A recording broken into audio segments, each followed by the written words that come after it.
Maghapon pong tinutukan ni Mariz Umali ang tinatawag nila rito sa Itogon, Benguet na Ground Zero. Mariz? Jessica, nadagdagan pa nga ang bilang ng mga nawawala as of 9 p.m. Ngayon lamang ay umabot na sa 61 ang bilang ng mga missing o nawawala. 12 yung mga na-retrieve na mga bangkay. 3 ang na-rescue kahapon. As you can see, Jessica, very fluid yung mga bilang o yung numero dahil hanggang sa ngayon ay hindi pa naman natatapos yung isinasagawang search and recovery operations ng mga otoridad at ng mga volunteers at pati na rin nakasalalay sa mga kaanak yung kumpirmasyon kung kumusta ba ang lagay ng kanilang mga nawawalang mga kaanak, kung maayos ba ang lagay nila o hanggang sa ngayon nawawala pa rin. Mula rito sa aking kinatatayuan, ito ay bangin din to. Makikita natin wala nang 1 kilometro papunta dun sa mismong malaking matinding pagguho ng lupa dun sa lugar na yon. Makikita po natin na dun sa gilid lang ng guhong yon may mga tahanan pa dyan. Delikado na po yan sa ngayon dahil na-compromise na po yung lupa dyan sa lugar na yan.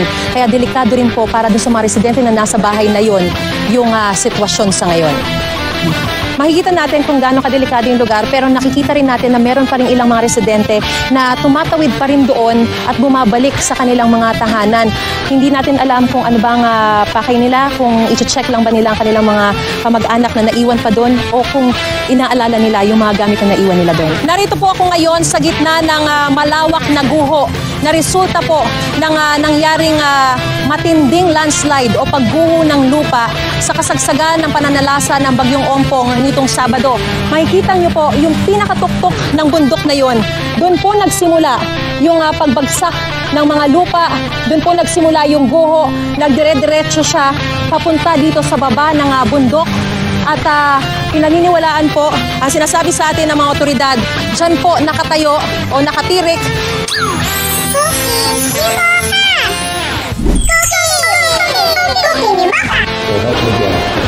Para sa GMA Integrated News, Mariz Umali Natutok, 24 oras. Siyam pa lamang ang nare-recover na mga katawan at nagpapatuloy po ang sinasabi sa atin ng mga otoridad, aabot na raw sa 500 mga retrievers.